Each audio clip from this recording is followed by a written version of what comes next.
Ce matin, j'étais censé faire la vidéo qui sort ce soir. C'était une vidéo sur l'écriture et sur le fait de tenir un journal. Et c'était une vidéo que j'avais envie de faire, c'est un sujet dont j'avais envie de parler, et le script était parfaitement bien fait. Il était complet, tout était prêt pour tourner la vidéo. Et donc je commence à tourner la vidéo, et à un moment je m'arrête, c'est peut-être après 5 minutes de tournage, hein. Je m'arrête parce que je sens qu'il y a quelque chose qui va pas. L'énergie n'y est pas, je suis ailleurs, j'arrive pas à formuler des phrases cohérentes et même correctes grammaticalement. Et surtout, il n'y a pas l'énergie, il n'y a pas l'enthousiasme. Alors, j'ai déjà fait des vidéos sans enthousiasme, sans énergie, parce qu'il fallait les faire. Mais ce matin, c'était vraiment particulier. J'étais pas présent. Et je refuse de faire une vidéo où je suis pas présent, où je pense à autre chose. Pour moi, c'est de l'irrespect pour toi. Si je fais une vidéo, tu me donnes ton temps pour la regarder, ton attention. Et moi, je te donne pas en échange de mon attention et de mon temps. Pour moi, faire des vidéos, c'est un échange. Et donc, j'ai décidé d'arrêter la caméra parce que je refuse de faire une vidéo où je suis pas présent. Après avoir éteint la caméra, ce que j'ai décidé de faire, c'est de sortir et de me promener dans la nature. J'ai la chance de vivre à la campagne, je suis entouré de champs et d'arbres. Et j'ai décidé de sortir sans mon téléphone pour me vider la tête, pour penser à autre chose et peut-être trouver pourquoi j'arrivais pas ce matin à faire la vidéo. Donc je suis sorti sans téléphone et je me suis baladé. Pendant 1 heure, peut-être 1 heure et demie, je sais pas, j'ai pas regardé du tout l'heure, je sais pas combien de temps j'y ai passé. Donc je suis sorti sans téléphone, sans itinéraire prévu, sans heure prévue, sans heure de retour prévue. Et j'ai fini par ramasser les déchets au bord de la route. J'ai nettoyé ma rue. Parce que c'est la chose la plus immédiate que j'ai trouvé à faire. L'objectif avec cette balade, c'était de faire autre chose, de penser à autre chose que la vidéo. Ça servait à rien que je force, que j'essaye de la faire. J'ai essayé, j'ai fait un effort de mettre la caméra, de commencer la vidéo, ça marchait pas, ça marchait pas. C'est pas grave. Et puis après, l'après-midi, j'ai pas fait la vidéo non plus, je suis parti à la salle de sport. Et là, durant la séance, tout à coup, plein d'idées de vidéos. Plein d'idées de vidéos, alors que jusqu'à présent, c'était très difficile pour moi d'avoir des idées. Et justement, lorsque ce matin j'ai arrêté la vidéo, je savais qu'il fallait que j'en fasse une avant le lendemain. Parce que c'était hier. Je tournais la vidéo hier pour aujourd'hui. Donc j'avais pas le choix, je devais faire une vidéo avant de me coucher aujourd'hui. Donc hier, par rapport à la sortie de la vidéo. Jeudi, vendredi, voilà. Aujourd'hui on est jeudi, et la vidéo sort un vendredi, voilà. Donc avant la fin de jeudi, je devais faire une vidéo. Parce que le lendemain, j'aurais pas le temps de la faire, de la monter et de la publier. Et il y avait un peu un stress tout le long de la journée en me disant mais j'ai pas d'idée, qu'est-ce que je vais faire? Si la vidéo sur l'écriture, j'arrive pas à la faire, parce que c'était une vidéo assez complète, assez lourde à faire pour moi. Si j'arrive pas à faire cette vidéo, il faut que je trouve une idée. Il faut que je trouve quelque chose. Et quelque chose d'intéressant. Je vais pas faire une vidéo sur rien. Il y a déjà assez de vidéos sur rien sur YouTube. Donc je suis un peu stressé, je me dis il faut que je trouve quelque chose, il faut que je trouve quelque chose, il faut que je trouve quelque chose. Et c'est pendant la séance de sport, à la salle de sport, que d'un coup, plein d'idées. Donc je rentre chez moi, je prends ma douche et j'ai écrit pas 3 idées de vidéos. J'ai écrit 3 scripts de vidéos. 3 scripts. D'un coup. C'était presque la fin de la journée, j'étais censé être fatigué. Je venais de faire ma séance à la salle. 3 scripts. En 1 heure. Et à ce moment-là, je comprends pas. Je me dis, mais attends, ce matin, j'étais complètement crevé. J'avais aucune énergie. J'arrivais pas à tourner la vidéo. Tout ce que j'avais à faire, c'est à lire le script. Et j'ai pas réussi à me concentrer. Pourquoi ce soir, j'ai plein d'idées? Et même là, ce soir, j'ai mangé énormément parce que j'ai pas mangé de la journée. J'ai ingéré 2500 calories en un repas. J'ai le ventre plein et je me sens énergique. Je me sens pas lourd, je me sens pas fatigué. Comment ça se fait? Et c'est là que j'ai compris que j'avais trouvé la solution lorsqu'on se sent déprimé, lorsqu'on se sent léthargique, lorsqu'on se sent faible en énergie. Ça doit sûrement t'arriver à toi aussi. Il y a des jours où tu te sens faible en énergie, tu te sens très léthargique, tu procrastines, tu n'as aucune énergie. Peut-être même que ça t'arrive tous les jours. Moi, avant, ça m'arrivait tous les jours. Tous les matins, je me réveillais crevé et ça durait toute la journée. Il n'y avait pas de changement. Les journées passaient les unes après les autres. Toujours énergie à presque zéro. Jamais présent, jamais optimiste, jamais enthousiaste, jamais actif. Je faisais quasiment rien, j'étais pas productif. Et donc j'ai trouvé la solution. Et je parle en tant que personne qui est très peu enthousiaste, qui est très peu énergique de base. Donc si j'ai trouvé la solution, c'est que c'est une vraie solution qui s'applique à tout le monde. Si ça fait quelque temps que tu es dans le développement personnel, tu dois déjà avoir entendu ce que c'est que la dopamine. La molécule chimique responsable de la motivation et de l'anticipation du plaisir. On en parle tous, il y a eu des centaines et des centaines de vidéos sur le sujet. Et en général, on te présente la dopamine comme ça. D'un côté, tu as l'anticipation. Tu anticipes quelque chose, une récompense. Et donc, cette anticipation va être succédée par un manque, une souffrance, parce que tu anticipes quelque chose que tu n'as pas. Tu réalises en fait que tu ne l'as pas. Et donc, le rôle de la dopamine, c'est de te donner envie, de te motiver à avoir la chose. Et donc, ça te motive à agir. Donc, en général, on te présente la dopamine comme ça. D'abord, il y a motivation, et ça produit l'action. C'est comme ça qu'on te présente les choses, et ça paraît assez naturel. Tu peux pas agir, en tout cas tu penses que tu peux pas agir si t'es pas motivé à la base. Si ça n'a pas envie, c'est beaucoup plus dur d'agir. Et en général, lorsqu'on n'est pas motivé, il y a deux réactions possibles. La première, c'est on abandonne et on se distrait. T'es pas motivé à faire quelque chose, qu'est-ce que tu vas faire? Tu vas penser à autre chose, tu vas faire autre chose. Tu vas aller sur YouTube, tu vas regarder cette vidéo. La deuxième réaction, qui est plus rare, c'est on force. Tu vas forcer malgré le fait que tu n'es pas du tout motivé. Souvent parce que tu as une deadline, que tu as un devoir à rendre pour le lendemain, tu vas forcer même si tu n'es pas motivé et tu vas produire un travail médiocre. Tu vas gaspiller énormément d'énergie pour un travail médiocre. Mais bon, au moins tu l'auras fini. La réaction 2 est quand même meilleure que la réaction 1. Mais reste qu'elle est très coûteuse. Et je faisais comme toi jusqu'à récemment. C'est-à-dire que soit je me distrayais, soit je forçais parce que c'était vraiment... il fallait le faire, quoi. Ce matin, il fallait faire la vidéo, c'était le dernier jour possible. Donc j'ai essayé de forcer, mais ça marchait pas. La vidéo allait être très médiocre, j'allais pas du tout être là dans la vidéo. C'était une catastrophe. Et donc tu peux penser, oui, bah, il est parti se balader, il s'est distrait. Il a choisi la solution 1. Non. Parce que j'ai compris qu'en fait, si la dopamine fonctionne par motivation, produit, action, on peut inverser le processus. C'est-à-dire que l'action peut produire la motivation. Parce qu'on présente rarement la dopamine comme la molécule de l'action, du mouvement. Il faut savoir que c'est pas que la motivation, la dopamine. C'est aussi responsable de mouvement, n'importe quel mouvement. Si je fais ça, c'est grâce à la dopamine. Si je me lève, c'est grâce à la dopamine. C'est pas que des nerfs qui fonctionnent tout seuls.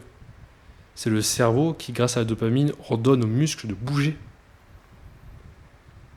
Je vais te donner un exemple pour que tu comprennes mieux. Est-ce que tu as déjà vu quelqu'un qui avait la maladie de Parkinson? Moi, j'ai un membre de ma famille qui a Parkinson. Et je le vois tous les jours. Parkinson, qu'est-ce que ça fait? Ça fait une déficience dans la motricité. Mais à la base, ça c'est qu'un symptôme, la faible motricité, la difficulté de bouger, les tremblements. Ça c'est qu'un symptôme. Parkinson, ce qu'il fait, c'est créer une déficience en dopamine. Et donc généralement, la conséquence la plus connue de Parkinson, c'est oui, comme il y a moins de dopamine, on arrive moins à bouger. Mais ce qu'on voit moins, c'est que les gens qui ont Parkinson, la conséquence moins visible, c'est la perte de motivation. Parce que la dopamine, elle fait l'action et la motivation. Et le cercle vicieux quand on a Parkinson, c'est que moins on est capable de bouger, d'utiliser son corps, moins on est motivé à bouger. Et moins on est motivé à bouger, moins on est capable de bouger son corps. Si je te donne un autre exemple, imagine quelqu'un d'obèse qui veut se mettre au sport. Ça sera beaucoup plus difficile pour lui en termes de motivation que quelqu'un qui est en santé, en poids normal, qui n'est pas musclé mais qui a un poids normal. Ça lui demandera beaucoup plus de dopamine à lui en motivation pour bouger. Donc on présente d'habitude les choses comme ça. Il faut d'abord être motivé pour agir. Motivation 1, action 2. Sauf que ce que j'ai vu aujourd'hui, c'est qu'on peut faire l'inverse. Si tu te mettais, lorsque tu es déprimé, à bouger, à sortir de ta chambre, ou même à faire des pompes, eh ben, ta dopamine va augmenter et donc tu seras motivé à faire d'autres choses. Alors oui, c'est difficile quand t'es pas motivé à la base de bouger, mais pars du plus simple. Moi ce matin, j'avais pas envie de faire des pompes, j'avais pas envie d'aller à la salle, je suis juste parti marcher. Marcher, tout le monde peut le faire, marcher. Enfin, j'espère encore aujourd'hui. Marcher. Du moment que c'est un mouvement plus intense que juste rester assis à ton ordinateur. Marcher.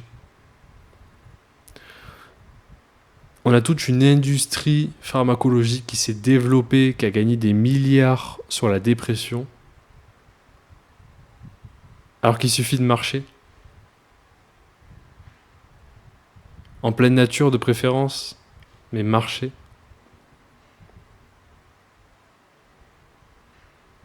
Je dis pas que sur le long terme et pour les cas les plus durs de dépression, ça va marcher forcément, ça va fonctionner, mais sur le court terme, c'est ultra efficace. Et spécifiquement, sans ton téléphone. Qu'est-ce que tu fais si t'es pas motivé un matin pour faire ton travail? Déjà de 1, tu essayes de baisser les exigences au maximum tant que c'est acceptable. Parce que souvent quand t'es pas motivé, c'est parce que t'es trop exigeant en fait. T'as une attente trop haute du résultat que tu dois produire, donc ça te paralyse et t'as pas envie. Par anticipation, tu sais déjà que ça va te fatiguer. T'es fatigué par anticipation. Puis je te conseille de te vider l'esprit, de plus y penser et de faire une activité peu intense en termes d'effort mental. C'est-à-dire que l'action soit presque automatique. Donc marcher, courir, aller à la salle de sport, faire des pompes. Quelque chose qui soit intense physiquement, mais pas mentalement. Donc bats pas un record. Fais pas du développé couché, essaye pas de battre ton record.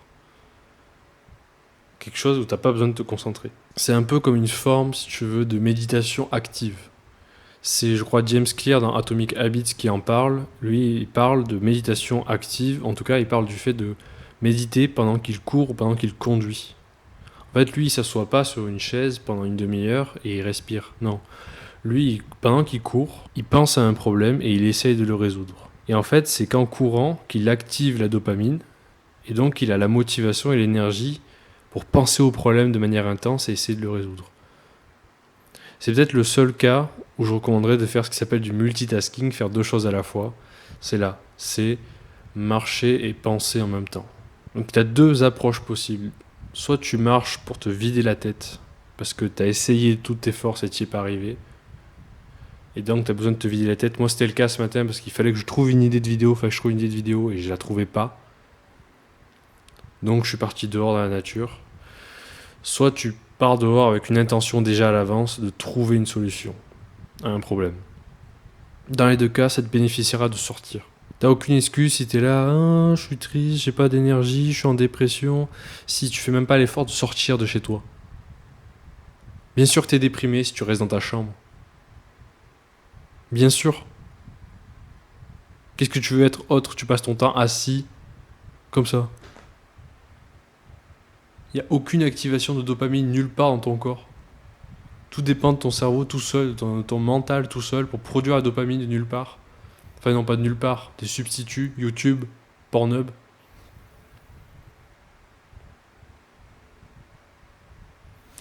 Honnêtement, j'aimerais avoir un jour un bureau, soit pour rester debout, soit carrément un bureau où je travaillerai en courant. Je crois que ça existe des bureaux, des tapis de course bureau. Tu cours et en même temps tu tapes sur ton ordinateur. Donc pour résumer, si t'es dépressif, si t'es pas motivé, si tu procrastines, tu dois bouger. Tu dois faire quelque chose. N'importe quoi, mais bouge. Ne reste pas là, ne reste surtout pas dans ton lit sur ton téléphone. Sors et sors précisément sans ton téléphone. Parce que tu peux me dire, oui, non, mais je le garde au cas où, je le regarde pas, mais je le garde au cas où quelqu'un m'appelle. Imagine, ma mère, elle a un accident, on m'appelle les urgences, et ci et ça. Arrête. Je sais très bien que ça arrivera pas. Il y a une chance sur 1000 que ça arrive. Tu peux sortir 1 heure sur ton téléphone. Parce que même s'il reste dans ta poche, tu le regardes pas, il y a toujours ce contact. Tu es toujours connecté au téléphone. Et en plus de ça, ça bousille ta testostérone, ça bousille ton sperme. Donc sors sans ton téléphone. Et si t'as pas le luxe de prendre du temps pour sortir, parce que moi j'ai eu le luxe, je travaillais pas aujourd'hui, donc j'ai le luxe de sortir en pleine nature. Si t'as pas ce luxe-là de sortir en pleine nature ou en pleine ville, au moins fais une série de pompes, fais du ménage, fais autre chose, mais bouge. Envoie un signal à ton cerveau que tu es vivant. Et honnêtement, je vois la différence actuellement par rapport à l'époque où je courais. Là, ça fait 2 mois, bientôt 3 mois que je suis blessé au nerf sciatique et que je ne cours plus. On m'a interdit de courir. Et bien, je vois la différence. Mon énergie est beaucoup plus basse, je suis beaucoup plus facilement déprimé parce que je ne cours plus. Courir, pour moi, c'était vraiment mon antidépresseur. Et encore une fois, ça me tue que des gens prennent des antidépresseurs. Avant de prendre des antidépresseurs, il y a tellement d'autres solutions, et immédiates en plus. Il suffit que tu prennes tes chaussures et que tu sors. Et que tu prennes pas ton téléphone. Est-ce que c'est compliqué à faire? T'as vécu comme ça la majeure partie de ta vie. Imaginons que t'as 20 ans. T'as vécu déjà 10 ans au moins sans téléphone. Et tu marchais dehors, tu jouais dehors. Et tu dois te souvenir que t'étais beaucoup plus heureux à cette époque-là. Il n'y avait pas de manque. Tu disais pas, oh, mais si ma mère elle a un accident, je dois le savoir immédiatement. Non, non. T'étais beaucoup plus créatif sûrement aussi. T'avais pas de panne d'inspiration. Voilà, j'ai rien d'autre à dire pour ce soir. Bouge, fais quelque chose. Inverse la logique motivation-action, fais l'action qui produit la motivation. La motivation, elle apparaît pas de nulle part. En tout cas, si tu veux l'apparaître ex nihilo comme ça, je vais être motivé, ça prend beaucoup d'énergie. À l'inverse, si tu agis, ça va lancer de la dopamine, ça va commencer à te motiver. Si en plus de ça, ton action, elle produit un résultat, que ce soit bon ou mauvais, ça va produire encore plus de dopamine, ça va te motiver à t'améliorer parce que tu auras déjà une base, tu auras quelque chose sur lequel te reposer pour avancer. Donc fais des choses, agis. Pour conclure, je dirais que ton pire ennemi, c'est l'inertie. Évite à tout prix l'inertie. Alors je dis pas qu'il faut tout le temps courir et que c'est pas bien parfois de prendre son temps, de prendre un temps d'arrêt. Mais ce temps d'arrêt, il peut être en mouvement. Tu peux prendre du recul sur ton travail en sortant, en te baladant, seul. Mais évite à tout prix l'inertie, évite surtout de tomber dans le piège d'aller dans ton lit sur ton téléphone. En tout cas, moi, ça m'a fait un bien fou de sortir ce matin. Je ne me rendais pas compte sur le moment immédiat. Pour moi, ça n'a absolument rien fait. Et c'est que ce soir que je réalise à quel point ça m'a été bénéfique de sortir et de faire autre chose pendant 1 heure. Là, j'ai mes 3 prochaines vidéos déjà prêtes. Je suis beaucoup plus énergique en vidéo là actuellement. J'espère que ça se sent, ça se voit en vidéo, j'espère que c'est plus agréable. Sinon, si la vidéo t'a plu ou si le sujet t'intéresse, n'hésite pas à commenter pour que je parle plus de comment fonctionne la motivation et la dopamine. Ou sinon, tu peux t'abonner et laisser un like. Et je te laisse avec ma dernière vidéo. Salut!